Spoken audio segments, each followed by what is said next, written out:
in Kriya, as in many traditions, we say as above, so below. And so it's not so much in Kriya Yoga, we don't believe that the planets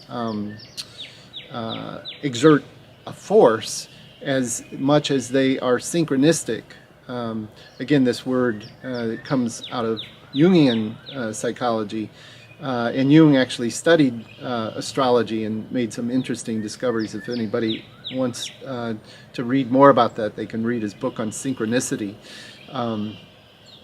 But astrology, a little bit like tarot or the I Ching, is a tool for us to get in touch with this perhaps an intuitional or a feeling state rather than the logical right brain, which I should say left-brained world that pretty much predominates. So astrology is a little bit more right-brained and is very much about this idea that there are events that are happening outside of us. We could talk about omenology even, that have significance or that can have significance to our life on a personal but even a group level.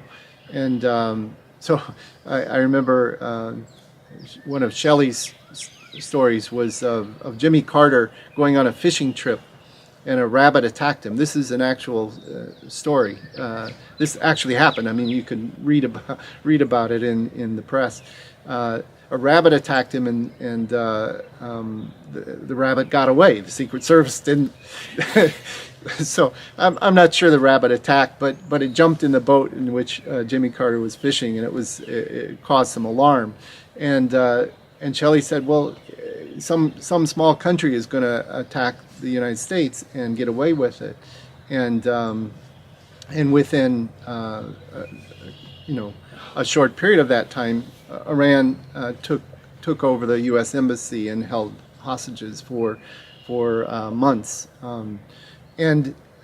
so that's an instance of synchronicity, right? If something happens to a leader of state, it has a little bit greater significance on the country, or in some cases the world, than it does on somebody like myself. But in our own lives, there can be events that happen that have significance and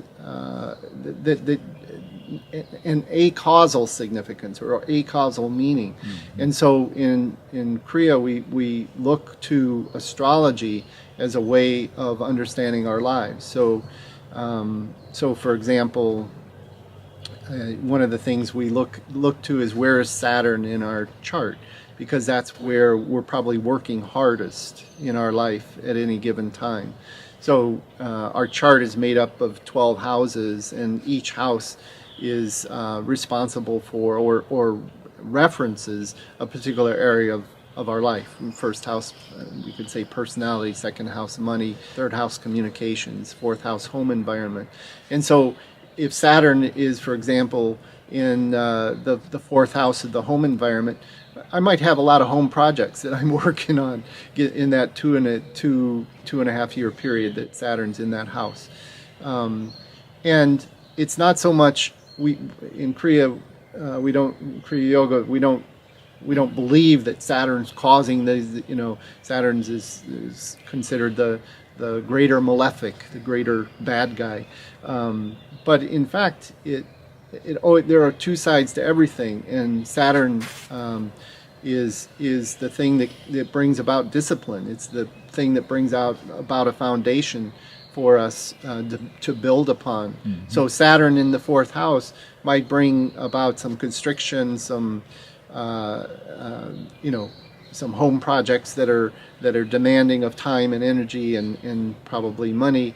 But I'm going to have a better home as a result of the work that I put into it.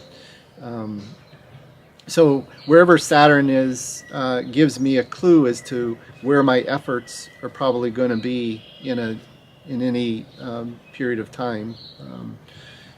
So that's one example of how we can look to astrology. It really is not unlike reading the tarot, or it's a form of divination, and it's a way of understanding our psychology on a deeper level as well. Because these, if we think about the planets, for example, they're archetypal forces. So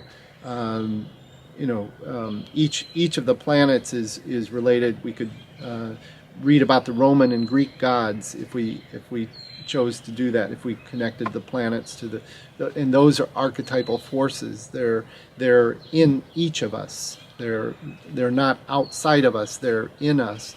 And so, coming back to Saturn, it's the principle of constriction and the principle of concretization.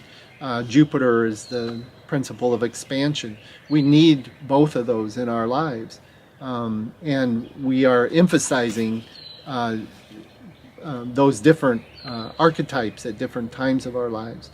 And astrology can help us understand what we're being called to emphasize and where we might be pushing or trying to swim upstream, so that we can have an easier time if we're working with this acausal synchronistic event rather than against it.